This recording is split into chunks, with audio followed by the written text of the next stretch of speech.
시작합니다. 포커스.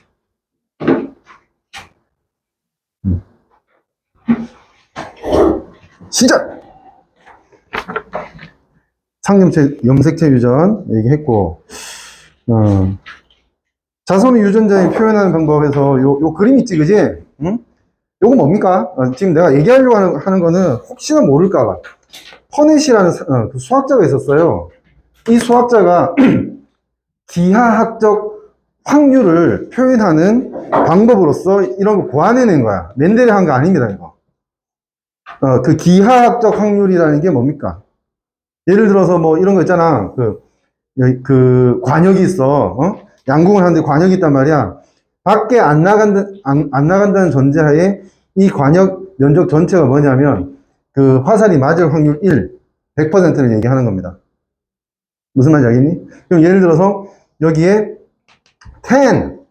10점짜리 동그라미가 있는데 이 전체 면적의 예를 들어 5%라고 하자. 그러면 우리가 무작위적으로 이제 그 화살을 쏘아서 이 안에 들어간다고 전제했을 때는 여기에 맞을 확률은 5%가 됩니다. 0.05. 됐니? 이런 거 기하학적 확률이에요. 면적이나 부피, 길이를 가지고 확률을 표현하는 방법을 기하학적 확률이라고 하는 거야. 자, 그럼 이쪽 넘어와서 보자고.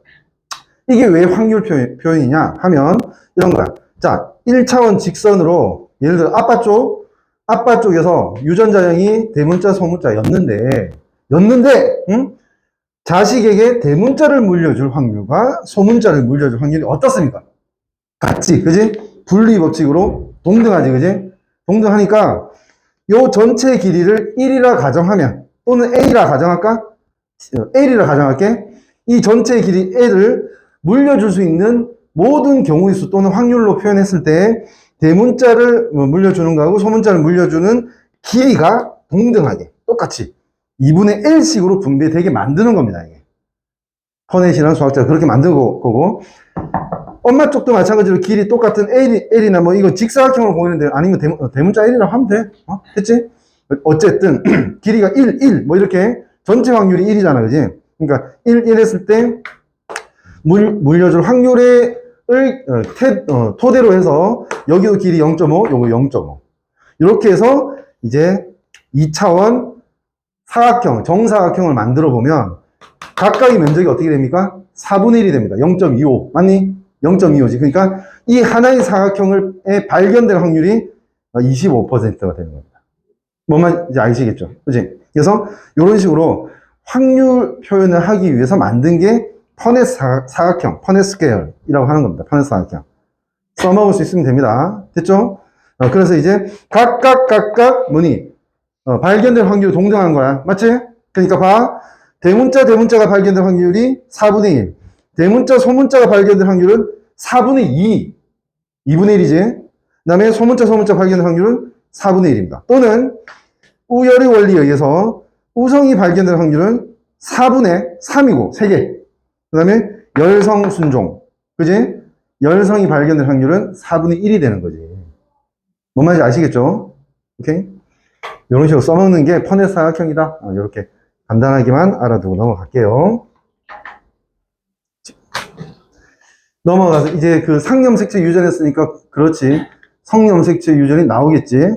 그 사이에 뭐가 있는지 볼게요. 시선 집중해서 상염색체 유전 가계도 분석의 기초에서 그냥 한번 연습하자는 거야. 그지? 여기서 뒤에 또 나올 거거든. 나오는데 기초 연습을 해보자라고 하는 겁니다. 자, 한번 같이 따져볼까요? 요 정도까지는 진도 나갔지, 학교에서. 안 그래? 그지? 근데 모르겠어. 그러니까 가계도를 분석하는 방법을 아주 집요하게 가르치지는 않을 것 같다는 생각이 들거든, 학교에서. 그러니까 우리는 그걸 좀 할 거야. 풀어내기 위해서. 뭔 말인지 아시겠죠? 보자고. 지금 M자형하고 일자형, 남자, 여자가 나와 있어. 그지? 요 가계도. 1번부터 10번까지 있는 사람이 있죠. 가계도 나와 있고. 여기 기초 연습이라고 했는데, 일단은 크게 두 가지를 알아둬야 됩니다. 여기서. 보면, 우리가 찾아낼 때, 뭘 찾아내야 되니까? 가계도를 보면 뭘 찾아내야 됩니까? 다른 정보를 안 줬어. 그럼 찾아내야 될 게 크게 두 가지야. 이 병 또는 표현형을 나타내는 질환이 우성인지 열성인지. 됐니? 오열 판단. 오열 판단. 됐니? 그 다음 뭐? 상성, 성상. 성상 판단. 그러니까 성염색체 위에 있는 유전자인지 상염색체 위에 있는 유전자인지 요거를 판단하게 됩니다. 문제에서. 무조건 이 두 개야. 됐지? 일반적으로 말이야. 좀 어느 정도 평이한 쉬운 문제라고 하면 그거 알아두세요. 이거부터 생각하고 있으면 망할 수 있습니다. 시간이 많이 갈 수 있다고. 반드시 우열부터 먼저 판단하는 게 좋습니다. 우열을 판단한 이후 상성, 성상을 판단하기가 훨씬 더 편합니다. 무슨 말인지 알겠지? 이거 없이 요걸 판단하려고 하면 무슨 가정들을 몇 가지를 해야 되거든? 그래서 일반적으로 되게 불편하고 시간이 오래 걸려요. 됐습니까? 그래서 우열 판단부터 먼저 할 수 있으면 좋습니다. 자, 여기 보면, 이제 익숙해지면 눈에 바로 보입니다. 7, 8, 10. 7, 8, 부모지. 10에 대한 부모야, 그지? 부모가 가지지 않은 형질을 10이 가지고 있지. 자, 이거는 성이든 상이든 상관없이 7, 8 쪽에서 숨어 있던 유전자가 이쪽에서 서로 만나서 발현된 거야. 무슨 말인지 알겠니? 7, 8 쪽에 숨었다. 즉, 열성인 유전자를 가지고 있었고, 7, 8이 여기서 그 열성이 동형 또는 어쨌든 우성 유전자가 없기 때문에 발현됐다고 볼 수밖에 없습니다. 됐니? 그렇기 때문에 이렇게 씁니다. 내 이름이 뭐지? 아무도 모르네, 혹시? 설마? 기범이야, 기범. 응? 이렇게 씁니다. 이렇게 쓰라고 가르쳐 주는 거야. 내 이름 아닙니다. 건강과 병으로 표현합니다. 자, 여기서 사실 M자형, 일자형이 건강병은 아니지. 근데 실제로 나오는 문제는 다 뭐야? 병이지. 유전병. 맞지? 그러니까 건강한 사람과 병이 있는 사람을 봤을 때 문제 옆에 딱 이렇게 기억비어 써놔. 일단. 그래놓고 딱 보니까 어떻게 돼? 건강병 아니야? 지금 이게 칠해진 게 병이라고 치자. 됐니? 그러면 병이 뭐야? 열성. 맞니? 1위 이렇게 하면 돼. 됐니? 어디 딴 데 막 적어놓고 할 필요 없어. 그냥 약속을 그렇게 딱 정해놓으면 됩니다. 이제부터 예를 들어서 이제 M자의 남자 여자 해서 뭐 대문자 M, 소문자 M 뭐 이런 식으로 유전자형을 표현하겠죠, 그죠? 근데 유전자형 가지고 유전자 이게 요거에 뭐 우성이다 열성이다 이런 말 절대 안 할 겁니다. 건강병으로만 할 겁니다. 왜? 유전자를 가지고 문제를 풀다 보면 점점 문제가 꼬이고 복잡해져요. 이 유전자가 우성이었는지 열성이었는지 구분이 잘 안 될 때가 많습니다. 계속 또 확인해야 되고 하거든. 근데 그냥 건강병으로만 구분했다가 마지막에 보기 풀 때 그때만 매칭시켜 보면 돼. 건강이 A지, 병이 A 스타지, 뭐 이런 식으로 매칭시켜 보면 된다고. 일단 많이 연습해서 자기 방법이 만들어지지 않은 이상은 내 말을 따라봐. 왜? 나도 언젠가는 가르치려고 고생했을 거 아니야. 안 그래? 2014, 15년부터 지독한 가계도 문제가 만들어졌었거든. 그때는 그냥 그 이전에 내용이 깊었어. 내용이. 근데 이제부터는 내용이 얕아지면서 어려운 문제가 있어야 되잖아. 그래서 이런 거 만들어졌어. 뭔 말인지 알겠지?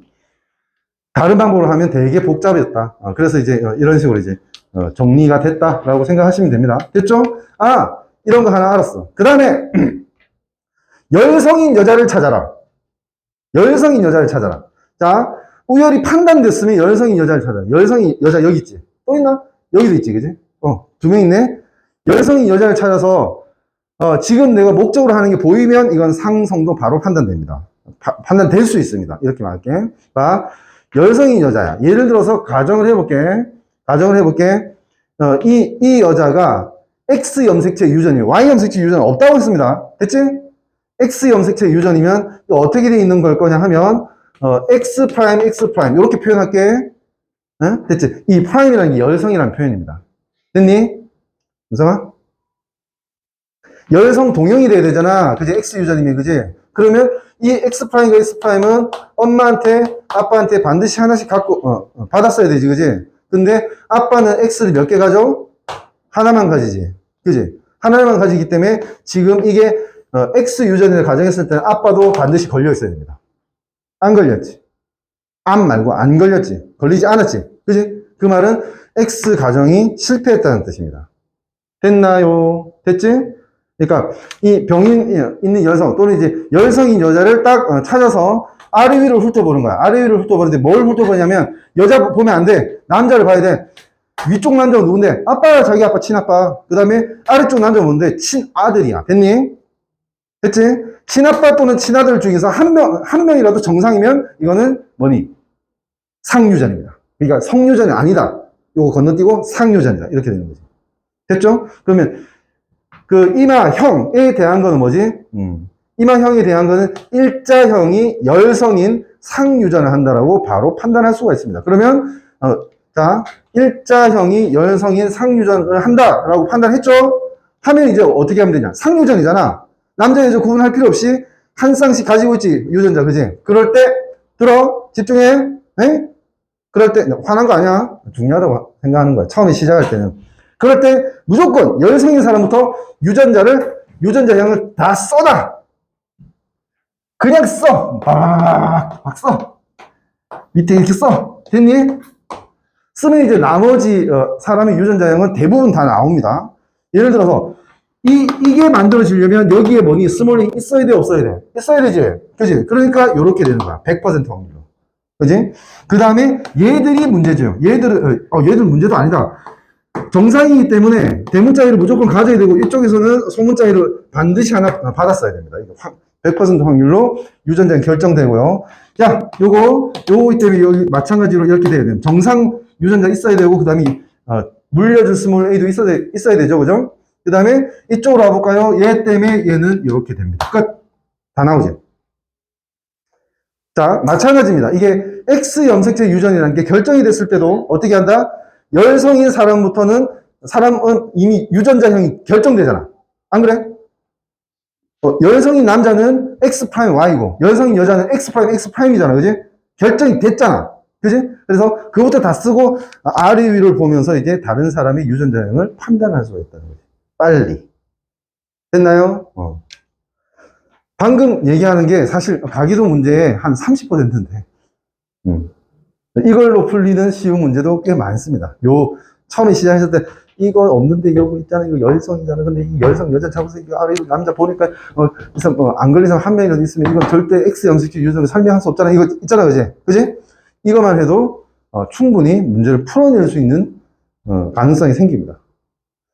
그러니까 반드시, 다시, 지금 방금 내가 얘기했던 걸 다시 보든지, 제일 좋은 건 자기 머리로 생각해서 정리해서 자기 거 만들면 돼. 빨리빨리 대응해야 됩니다. 그렇게 생각하시면 되고요. 그 다음에 요거 하나 또 볼까요? 지금 이마선에 대한 가기도 ABO식 혈액형에 대한 가기도가 있습니다. 자, ABO식 혈액형이 뭐라고? 이 유전자는 뭐라고? 단일인자 유전입니다. 그지? 한 쌍만 갖고 있는 대립 유전자를 갖고 하나의 표현형이 결정되니까 단일인자 유전. 근데 거기 들어갈 수 있는 후보가 몇 개? 3개 이상이지. A, B, O. 3개지, 그지? 그러니까 복대립 유전이라고 했죠. 중복된 대립 유전자. 됐니? 복대립 유전을 했습니다. 자, 한번 볼게요. 이거 이미 ABO식이라 하면 뭐 알고 있어야 돼? 상이라는 거 알고 있어야 돼. 얘기 안 해줍니다. 문제에서. 됐나? 오케이? 이거는 이제 교육과정에서 알고 있어야 되는 겁니다. 오케이? 수능에서도 얘기 안 해줍니다. 그러니까 그거 성상 찾고 있으면 정말 바보 같은 거야. 안 나와. 성상이 무조건 판단되는 거 아니거든. 그 증거를 보여줘야지 판단되는 거야. 뭐만 알겠지? 4! 됐지? 그 다음 뭐? A와 B는 공동성, 그 다음에 O는 열성. 맞니? 그렇기 때문에 열성부터 아까 뭐랬니? 똑같아. 열성부터 잡아. 오! 됐지? 오.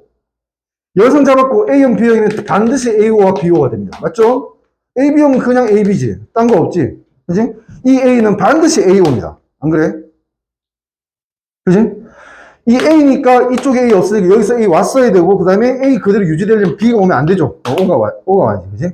반드시 이 O가 온다라는 거 확인이 되죠. 이렇게 찾는 겁니다. 아시겠죠? 오케이.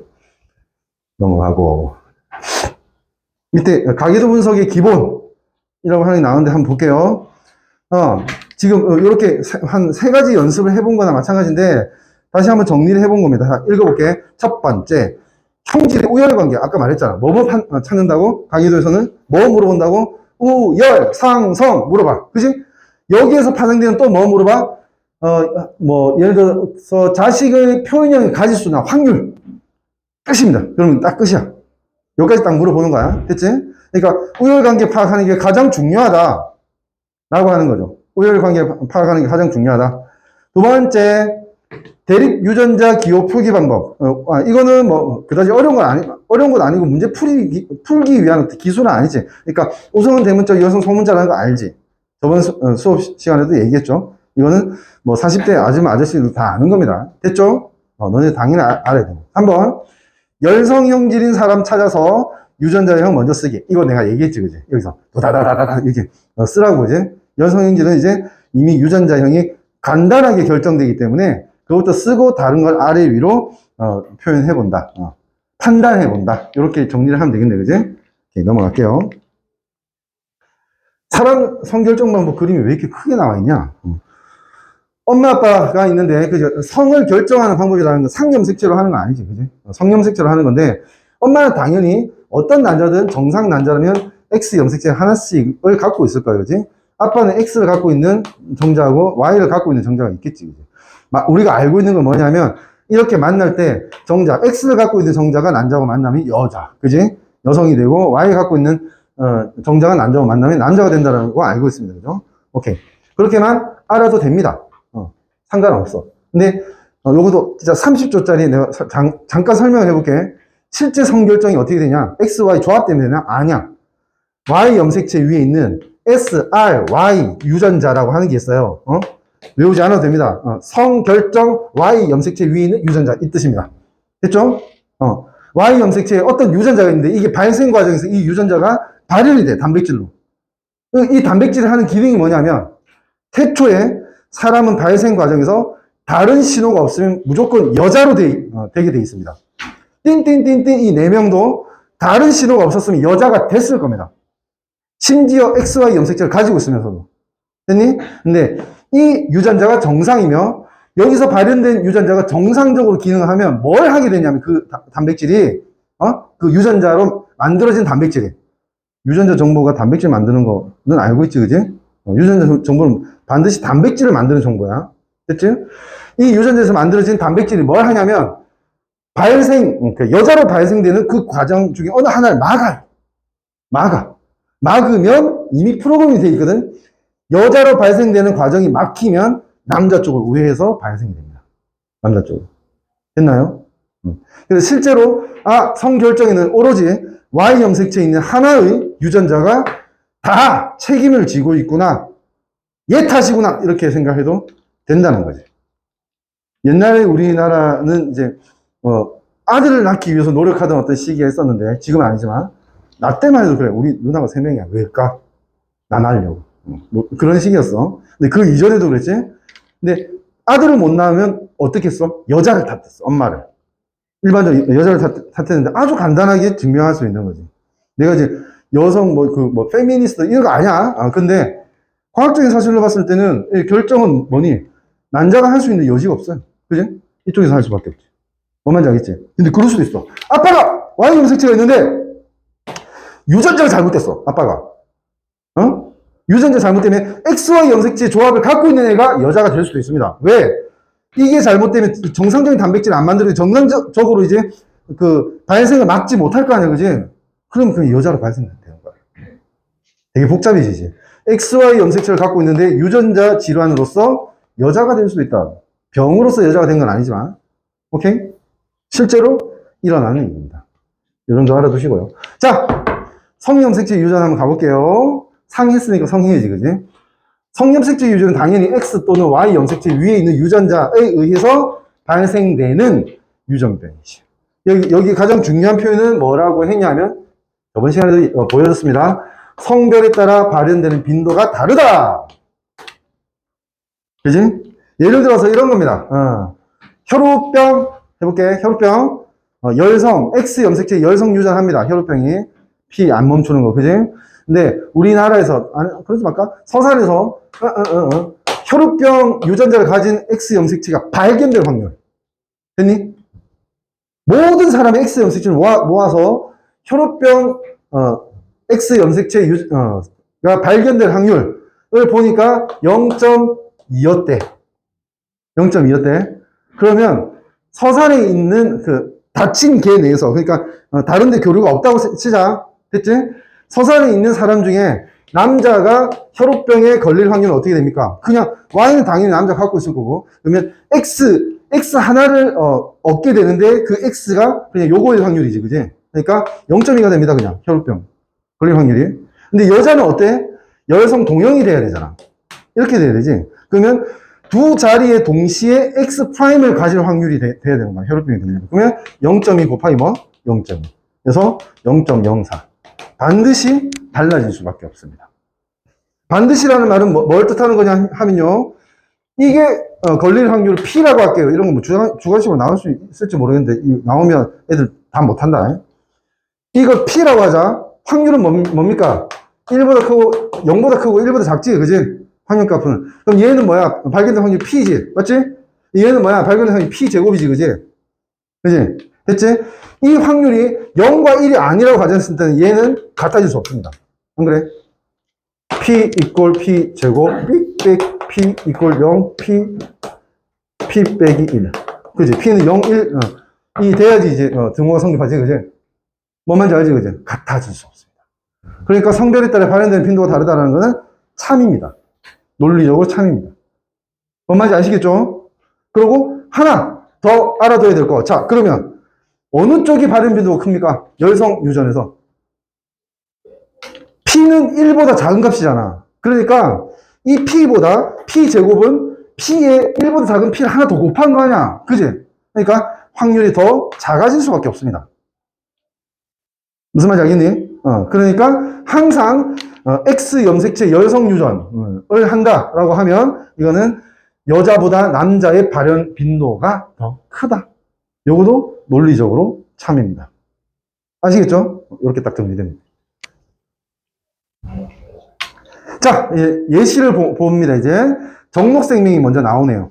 빨간색, 초록, 그런 거 같지, 그지? 빨간색, 초록색으로 구분하지 못하는 유전 형질로 유전자는 X 염색이 맞고 정상대 유전자가 우성이고 생명이 여성이다. 알고 있어야 됩니다. 이거 그냥 생명이 여성. 성별에 따른 유전자 표현형 방금 내가 설명한 거 그대로 따라오면 됩니다. 정상입니다. 그 다음에 생명입니다. 남자. 그러니까 하나 갖는 X 염색체 유전자에 따라서 결정되고 여자는 근데 중간계 있지, 그지? 중간계. 정상이면 정상. 비정상이면 정상. 비정 이러면 비정상이지. 그치? 중간계 있지. 이걸 뭐라고 하죠, 우리? 캐리어가 뭐지? 보인자. 우리나라 말로 보인자라고 합니다. 보인자. 캐리어가 그 캐리어야. 뭐, 갖고 다니는 거, 뭐, 그거. 됐니? 영어로 보인자를 캐리어라고 하거든. 요걸 보인자라고 하죠. 그러니까, 지금, 열성 유전자를 가지나, 그지? 표현형으로 나타나지 않는 사람을 생명 보인자, 정록생명 보인자라고 하면 되겠죠. 자, 이제, 아까 방금 내가 수학적으로 증명한 거로 이제 바로 이해될 수 있죠. 정록생명은 여자보다 남자가 무조건 더 많이 나타난다. 이거는 수학적으로 완전히 증명될 수 있습니다. 이렇게 정리가 되면 되고요. 이거 줄줄이 써놨는데, 아까 내가 그 표현한 게 훨씬 더, 힘이 셀 거야. 설득력이. 됐죠? 넘어갈게요. 정록생명은 봤고요. 또 나오나? 혈우병.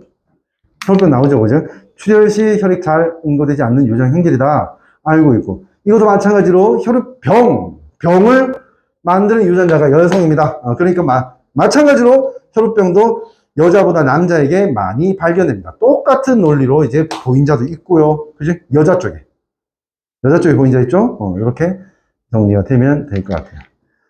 자, 그 다음에, 다인자에 대한 설명이 있고요. 자료 분석을 통해서 이제부터는 본격적으로 가계도를 조금 볼 겁니다. 오늘 좀 볼 거예요. 자, 다인자 유전 개념 4 볼게요. 개념이니까 이제 한번 정리를 해볼게요. 다인자 유전. 얘기했었지, 다인자 유전. 그지? 다인자 유전을 소개는 했을 겁니다. 뭐냐? 복대립 유전하고 다르다고. 그러니까 하나의 형질을 결정하는 유전자가 있는데 어떤 8번 염색체 위에 한 쌍, 3번 염색체 위에 한 쌍, 21번 염색체 위에 한 쌍, 이렇게 하나의 형질을 결정하는데 서로 다른 대립 유전자 쌍들이 2개 이상 모이는 거야. 그게 다 합쳐져서 하나의 형질을 결정하는 거야. 무슨 말인지 알겠지? 그걸 다인자 유전이라고 해, 다인자 유전. 복잡합니다, 다인자 유전. 실제로는 복잡해.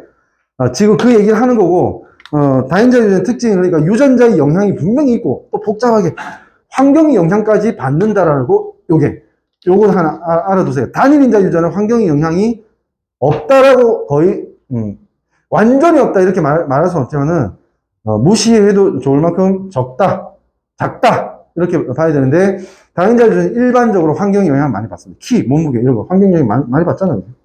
그지? 그렇게 생각하면 되는 거고 뭐 지문 형태 어때? 지문 막 지우고 있으면 환경 영향이잖아. 그지? 이런 거라고 생각하면 되는 거고요. 자, 비교를 해볼게요. 단위인자 유전의 형질이 어떻게 결정되니? 그냥 한 쌍, 대립 유전자에 의해서 우성이면 우성, 여성이면 여성, 중간이면 중간, 뭐 이런 식으로 결정될 수도 있습니다. 그러니까 당연히 표현되는 어떤 특징들이, 표현형의 특징들이, 이거 아니면 저거, 이렇게 나타납니다. 단일인자 유전. 무슨 말인지 알겠지? 이거 아니면 저거. 곱슬머리 아니면 직모.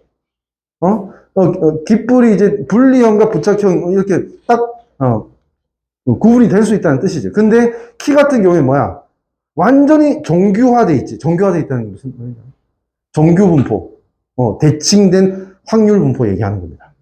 그지? 됐지? 완전히 정규화돼 있단 말이야. 이렇게. 퍼진다는 거지. 한마디로 특징이. 이 다인자 유전의 가장 대표적인 특징이 정규 분포, 정상 분포라고 되어 있는데, 우리 그냥 배운 이과생이라면 정규화돼 있다. 이렇게 보면 돼. 됐습니까? 이런 차이가 있다. 연속적인 변이가 나타난다. 이 정도 정리가 되면 되겠네요. 좋아요. 그 다음. 잠깐만, 요거는 조금 이따 해야 될 것 같아. 딴 게 있는지 모르겠어. 다인자 유전, 단인자 유전, 표현형 분포 비교. 방금 이 그림은, 요거 있었는데 너무 작아서 내가 딴 데서 하나 따온 거야. 이런 게 이제 단인자, 요건 다인자, 정규화되어 있는 거. 추가 설명 필요 없을 것 같습니다. 됐죠? 그 다음에 대표적 분석 예시가 있어. 이거, 뭐 교과서에도 꽤 나와 있어. 이거 하나 한번 볼게요. 어떻게 되는 건지 보자. 자, 여기서 우리가 하나 배워야 될 게 있어. 윤성아. 배워야 될 게 있어, 여기서. 다인자 유전에 대해서. 아까 내가, 추가 설명 안 하고 뭐라고 했냐면, 되게 복잡합니다. 이렇게 얘기했어. 그지? 되게 복잡합니다로 얘기했거든. 어떤 하는 표현형을 결정하는데, 참여하는 유전자 쌍이 A, B, C 쌍이 있다고 하면, 얘들이 실제로 참여하는 정도가 또 다를 수 있어요. 근데 그렇게 되면 우리가 다룰 수 있는 어떤 대상이 안 돼요. 너무 복잡해서. 그래서 전제를 깔고 있는 거야. 우리 배우는 범주 안에서는 A, B, C라고 하는 유전자가 있다고 하면 얘들이 미치는 영향은 동등하다. 하나의 표현형을 결정하는 데 미치는 영향은 동등하다. 이렇게 완전히 이제 약속을 하고 있다고 생각하면 돼. 그래서 보통 어떤 표현이 나오게 되냐면 한번 찾아볼게 내가. 문제야.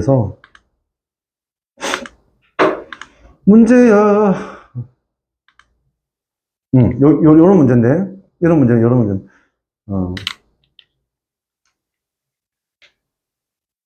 기억의 표현형은 대문자로 표시되는 대립 유전자 수에 의해서만 결정된다. 이 말, 열심히 공부하면 1000번 이상 들어볼 수 있어. 이게 뭐냐면, 지금 안 찾아봐도 돼. 지금 내가 다인자 유전 문제를 내는 습관에 대해서 얘기하는 거야. 이걸 얘기 안 하면 논리적으로 깨지기 때문에 무조건 이걸 얘기하게 돼 있어.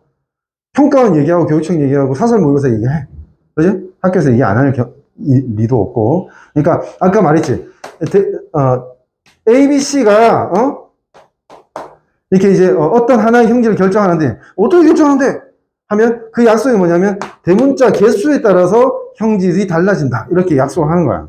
그럼 이거하고 봐봐. 이거하고는 표현형이 어때? 같아. 왜? 대문자가 종류는 다르지만 개수는 3개잖아.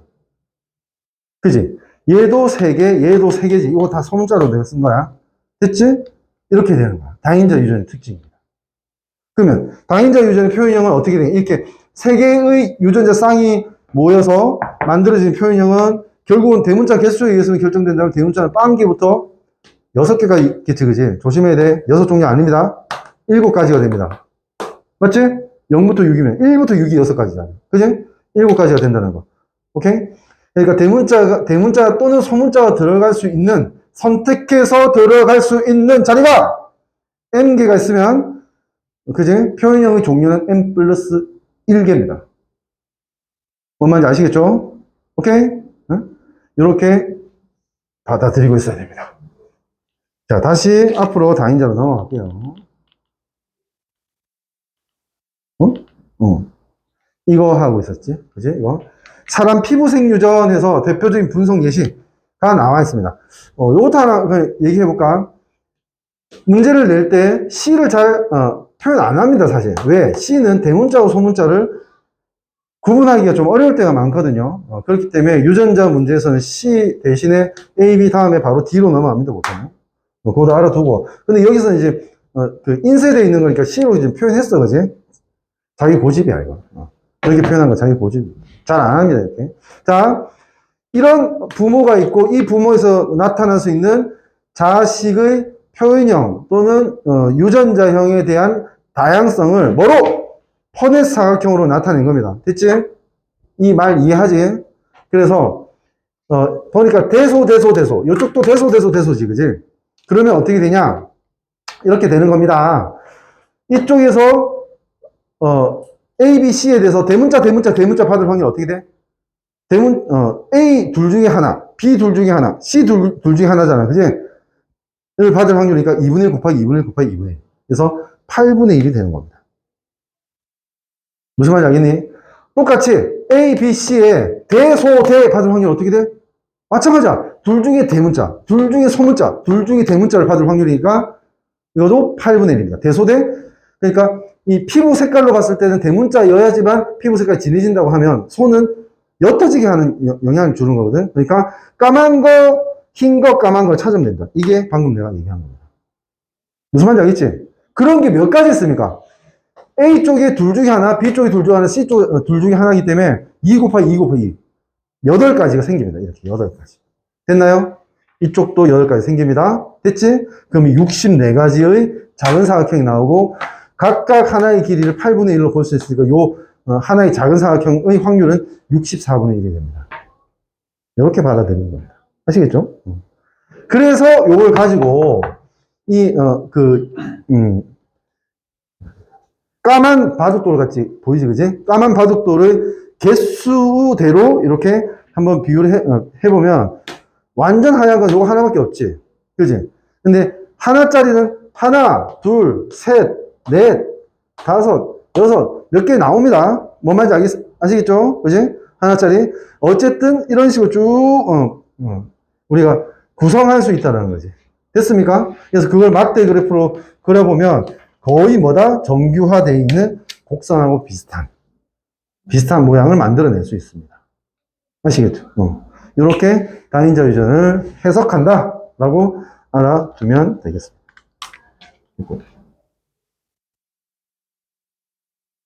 자, 자료 분석이 나옵니다. 이제 가기도 분석, 성형 색채 유전 분석 아까 하던 거에 조금 더 그 연습이 더 될 겁니다. 그러니까 요거 잠깐 쉬고 나서 해도 되겠지, 그지? 다만 궁금하거나 한 학생은 요거 해봐, 지금. 내가 하는 거하고 어떻게 매칭이 되고, 뭘 선택해서, 이렇게 하면 좋을까? 요거 좀 찾아볼 수 있도록 합니다. 알겠죠? 너무 피곤하면 좀 엎드려, 쉬고요. 해보세요. 자유입니다, 자유. 쉬셔도 되고.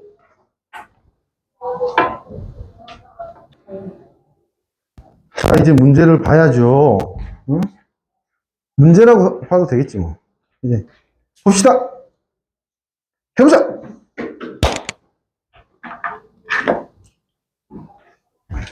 첫 번째 세트, 자료 분석, 가기도 분석, 제목에 성령 색채 유전이라고 되어 있는데, 이거 생각하면 실력이 안 늘어, 그지?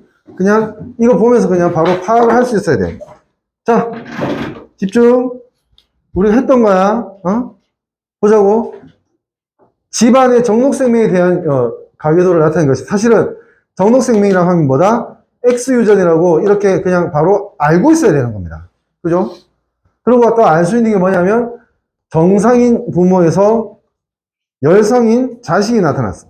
그러면 이 생명은 뭐지? 열성이야. 맞지? 아까 얘기했지? 무슨 말인지 이해 안 돼? 정상인 부모에서 생명이 나타나려면 정상에 숨어있던 유전자가 여기에서 발현됐어야 되는 거죠. 오케이? 그래서 열성이라는 걸 알 수 있다라고 하는 거. 그렇고요. 그래서 이제 여기 정리를 해보자면 x 프라임 y가 되고요. 그지? 여기는 x 프라임, x 프라임, x 프라임 y. 지금 뭐 하고 있어, 내가? 열성인 사람부터 먼저 유전자형을 적고 있는 겁니다. 맞지? 그럼 이제 나머지를 적어줄 수 있지. 이 x 프라임이 엄마한테서 왔으니까 엄마는 정상이니까 xx 프라임이고, 아빠는 y를 갖고 있었고, 그 다음에 정상이니까 x를 갖고 있어야 돼요. 그지? 이 딸은 예를 들어서 아빠한테는 반드시 대문자 x를 받는데 엄마한테는 뭘 받을지 1대1 확률로 모릅니다. 아직. 됐나요? 뭘 받을지 모르지. 이걸 받아도 정상이고 이걸 받아도 정상이지. 그지? 그러니까 모르는 거지. 이럴 때 보통 확률 문제를 내게 됩니다. 됐나요?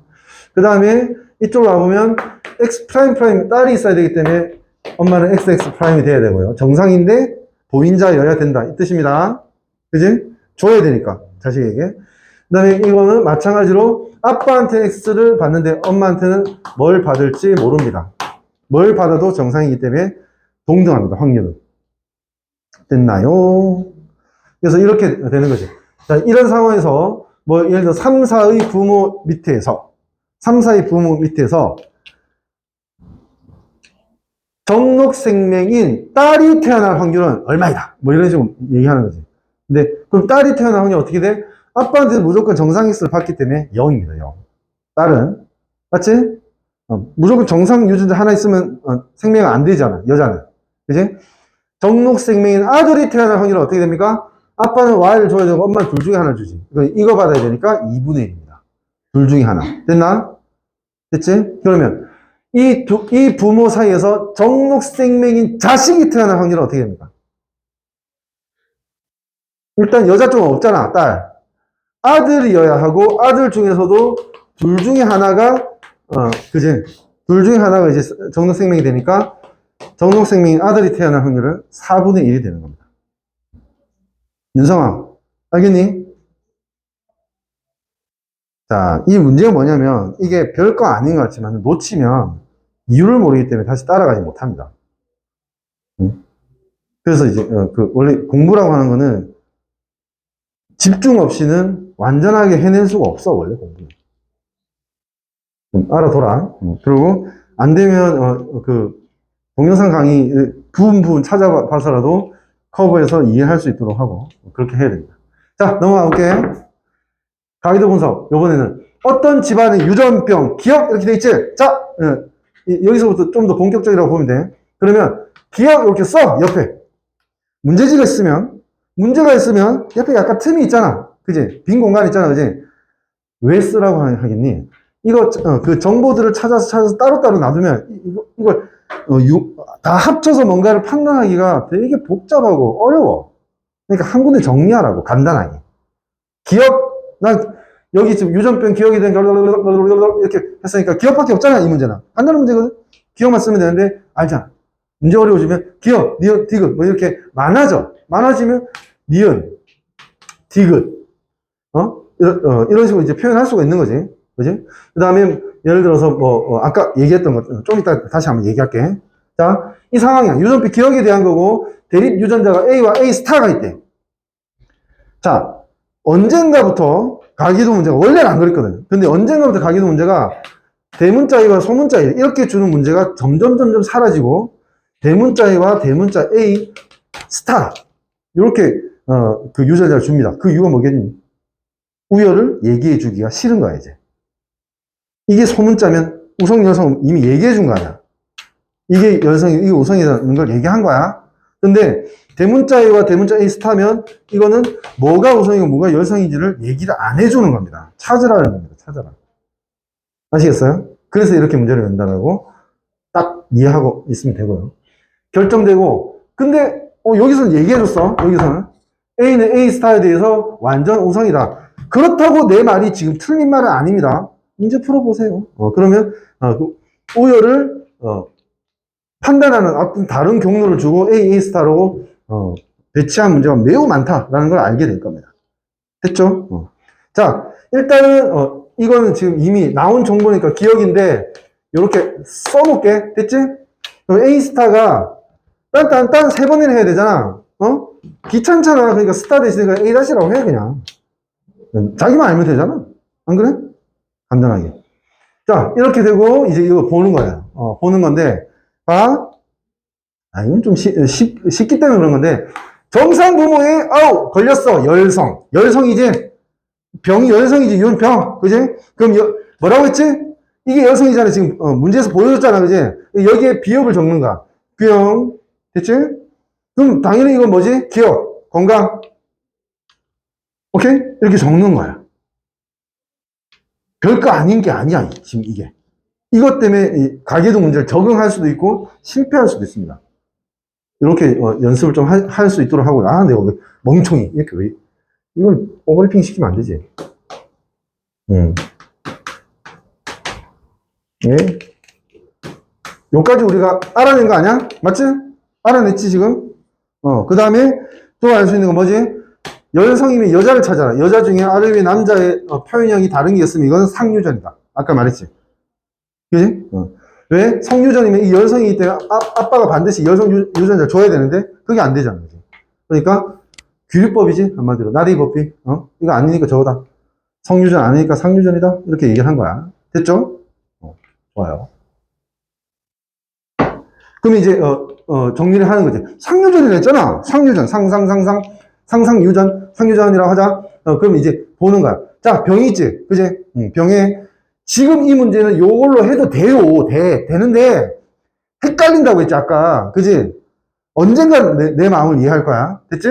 그래서 나는 어떻게 할 거냐면 이제부터 요렇게 이렇게 돼 있으면 열성 순종부터 먼저 유전자 표현하라고 했지, 그죠? 이제 얘를 어떻게 표현할 거냐면 비읍비읍으로 표현할 거야. 비읍비읍. 비읍비읍으로 표현할 거야. 그러면 우선 무조건 기억을 하나 갖고 있는 거 맞죠? 그지? 기억 다 써, 이제. 그리고 아이를 보면서 이거 줘야 돼. 비읍. 됐니? 얘는 기억력이 받으면 반드시 여기서 비읍 받아야 돼. 맞지? 얘는 비읍 양쪽에서 비읍 다 받을 수 있어야 돼. 얘는 기억은 받는데 어느 기억을 받은지 모르고 어느 비읍을 받은지 모릅니다. 그러니까 기억이 될 수도 있고 비읍이 될 수도 있습니다. 됐냐? 자, 이제 문제가 생깁니다. 봐봐. 기억비읍이면 이건 따로는 그 표현하면 안 됩니다. 이미 익숙해져 있어야 됩니다. 아빠 쪽 기억비읍 둘 중에 하나 주고 엄마 쪽 기억비읍 둘 중에 하나 줄 수 있잖아, 그지? 그러면 어쨌든 정상인 유전자 구성을 가질 확률이 어떻게 되냐면 어떻게 돼? 4개 중에 하나, 둘, 3개지, 그지? 그지? 3개지? 근데 보니까 그 3개 중에 각각이 발견할 확률은 아까 뭐라고? 이거 수학자가 확률적으로 표현한 거라고 했지, 그지?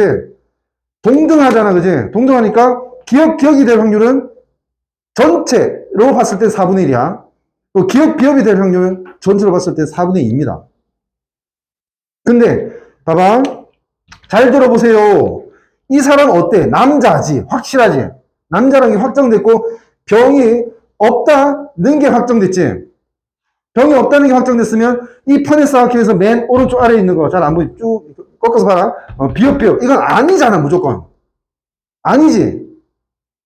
바뀌냐? 맞잖아. 그지? 그러면 반드시 이 3개 중에 하나지. 기억이 있는 거 3개 중에 하나지. 그러니까 이 8번 사람은 기억을 가질 확률은 전체 확률이 일종의 조건부 확률이 되는 겁니다. 전체 4개가 아니고 4개 전체 중에 3개가 확률 1이 되는 거야. 무슨 말인지 알겠니? 이게 확률 1이 되는 거기 때문에 기억이 될 확률은 3분의 1, 사각형 3개 중에 하나. 그리고 비읍이 될 확률 3분의 2가 돼야 된다는 게 매우 중요합니다. 이 확률 문제 풀 때 가기도 매우 중요합니다. 아시겠어요? 요거를 잘 해석할 수 있어야 돼요. 좀 이제 기니디를 다 풀어낼 수 있는 가능성이 생기죠. 보통 이제 가기도 문제가 기니디 중에 하나 또는 2개는 알겠는데 하나를 몰라서 정답률이 3분의 1이 안 되게 되거든, 보통. 그러니까 확률까지 계산할 수 있어야지 100% 확률로 맞출 수가 있게 됩니다. 좀 염두에 두세요. 알겠죠? 중요하다라고 했습니다. 얘기 다 했습니다, 이거. 이거 다 한 거야, 지금, 방금. 오케이? 이거 하고, 그 다음에 더 얘기한 겁니다, 더. 예를 들어서, 보기 선택지에, A를 가질 확률, 뭐, A 스타하고 A의 비율, 뭐 이런 거 물어보면, 이제는 어떻게 하면 되냐 하면, 아, 잠깐만. 우리 기억비율로 표현했잖아. 그지? 근데, 아, 여기에서, 보자. 기억이 A 스타고 기억이, A니까, 이렇게 되면, 비읍분의 기억의 확률만 찾으면 되겠다. 기억비 찾으면 돼, 그냥. 무슨 말인지 알겠지? 어려운 게 아니라고. 그러니까, 더 어려운 거는 뭐가 어려운 거냐면 봐봐. A 스타에 병과 건강에 대한 정보가 있니? 없잖아. 병과 건강에 대한 정보가 없잖아. 헷갈리기 시작해 언젠가.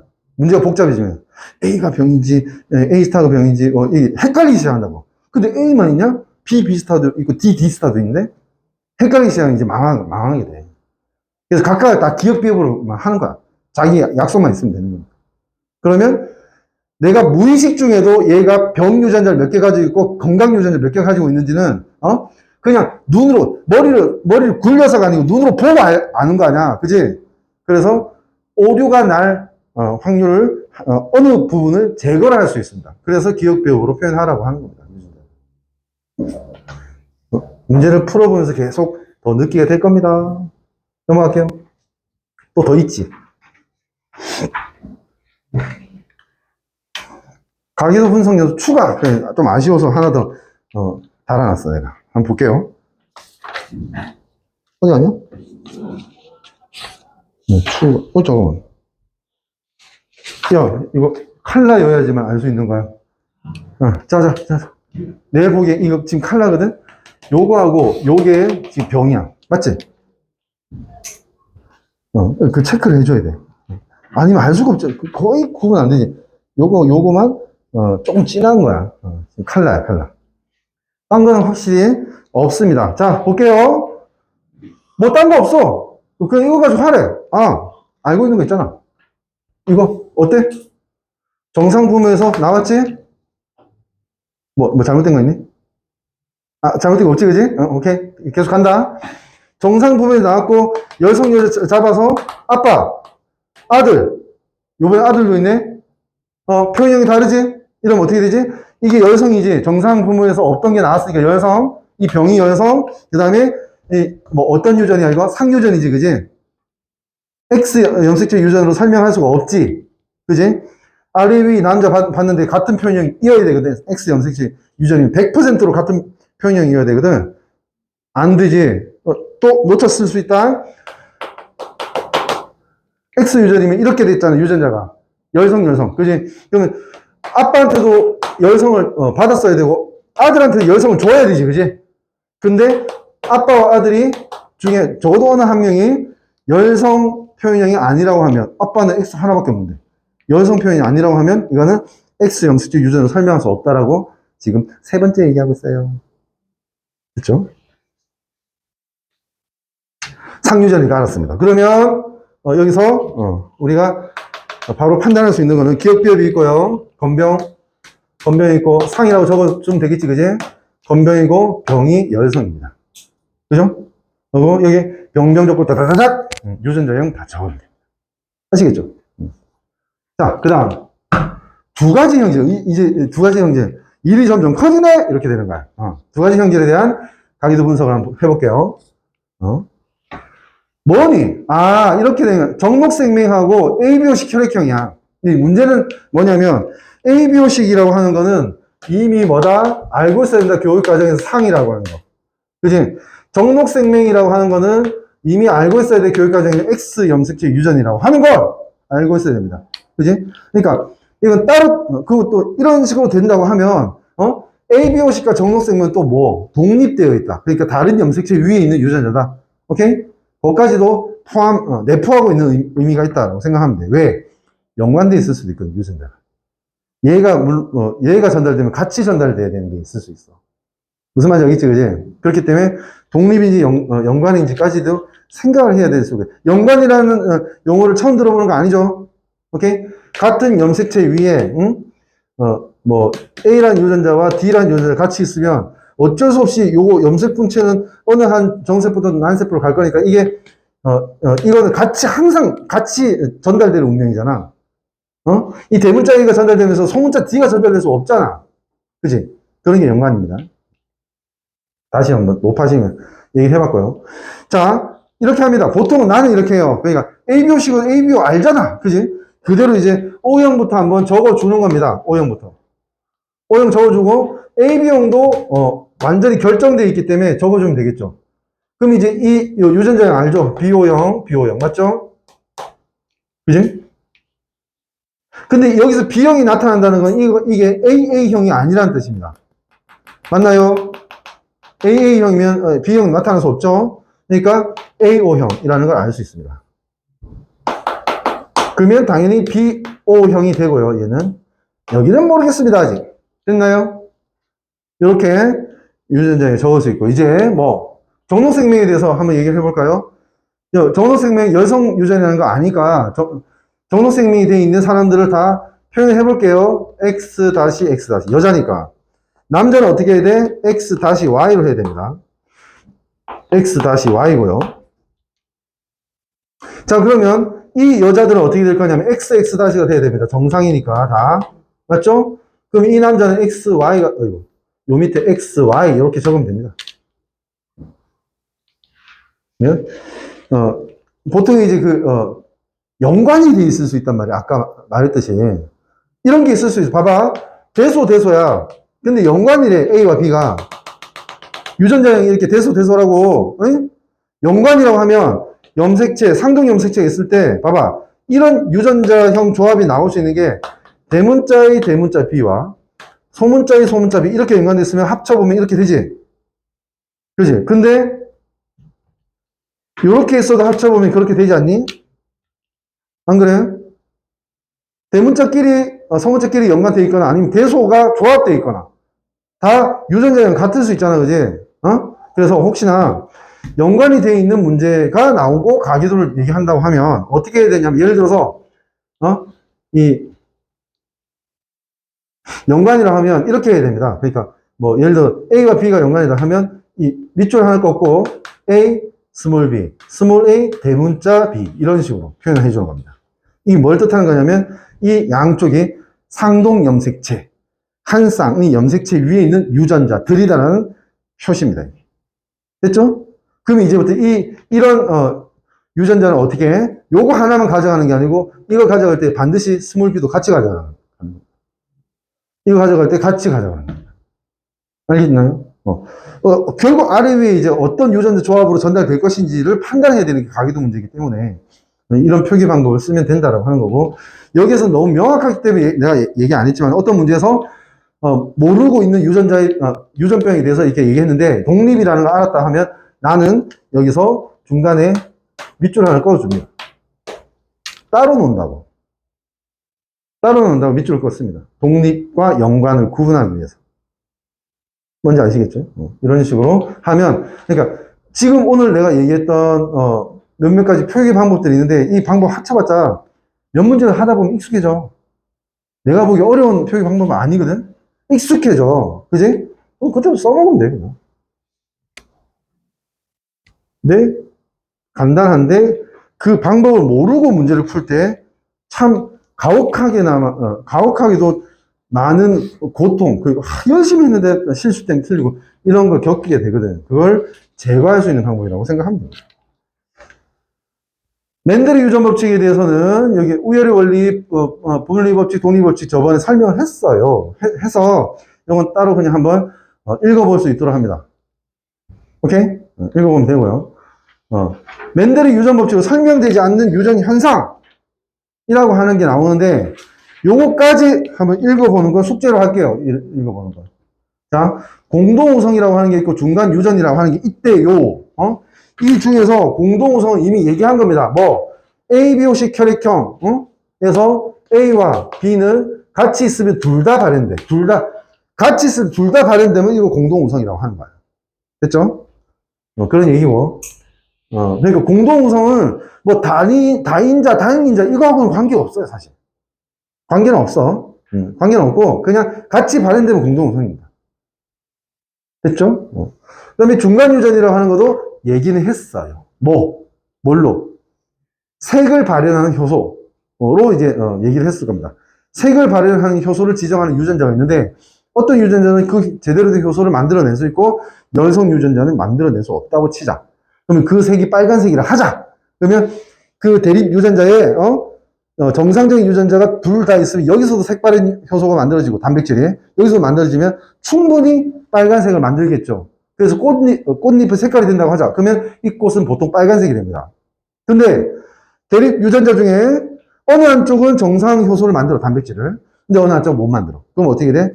발현되는 양이 양쪽에서 만드는 것보다는 적겠지. 그지? 그러다 보면 빨간색을 만들었는데 충분하지 못하니까 무슨 색? 분홍색이 되는 겁니다. 양쪽이 다 색 발현 효소를 만들어내지 못한다면 색깔을 만들지 못하기 때문에 흰색 꽃이 되는 거죠. 오케이? 이런 걸 중간 유전이라고 합니다. 그러니까 대문자 하면 어떤 표현형, 소문자는 표현형인데 중간 하나만 하나씩 있으면 이게 이 표현형과 이 표현형의 중간 어디쯤의 표현이 나타나는 거. 이걸 중간 유전이라고 합니다.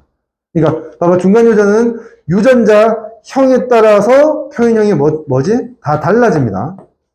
근데 우열의 원리가 적용된다면 어떻게 되지? 유전자 형에 따라서 표현형이 달라지는 게 아닙니다. 그지?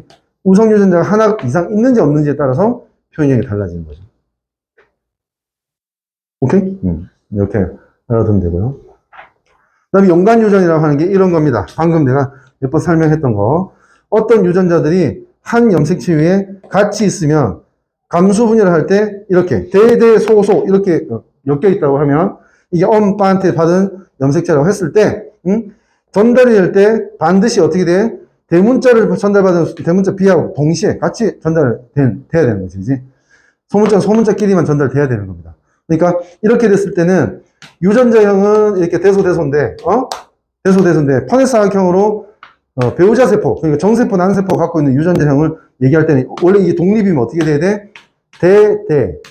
대소, 소대, 소소가 다 나와야 되거든, 동등하게. 응? 동등하게 다 나와야 돼. 따로따로 있었으면 A와 B가 다른 염색체 위에 있었으면. 근데 이 연관 유전에서는 이런 연관이라고 하면 어떻게 돼? 대대하고 소소밖에 안 나옵니다. 맞죠? 이렇게 받거나 이렇게 받거나 하니까 완전 달라지죠. 그죠? 그런 거 이제 연관 유전이라 한다 하는 거 알아두면 되겠습니다. 자, 이론 설명은 오늘 여기까지 하고요. 남아있는 시간 한 4분 정도 되는데 문제는 알겠지만 그 같이 풀 겁니다. 다만 우리 학생들의 어떤 의욕이 있다고 하면 미리 풀어와서 어떻게 푸는지 한번 비교해 보는 거 분명히 공부가 될 겁니다. 의무 조항은 아닌데 한번 문제를 구경해 보세요. 이렇게 얘기할게. 알겠지? 그래서 본격적으로 이제 문제풀이 연습을 다음 주 첫 번째 수업 때 하겠습니다. 수고했습니다.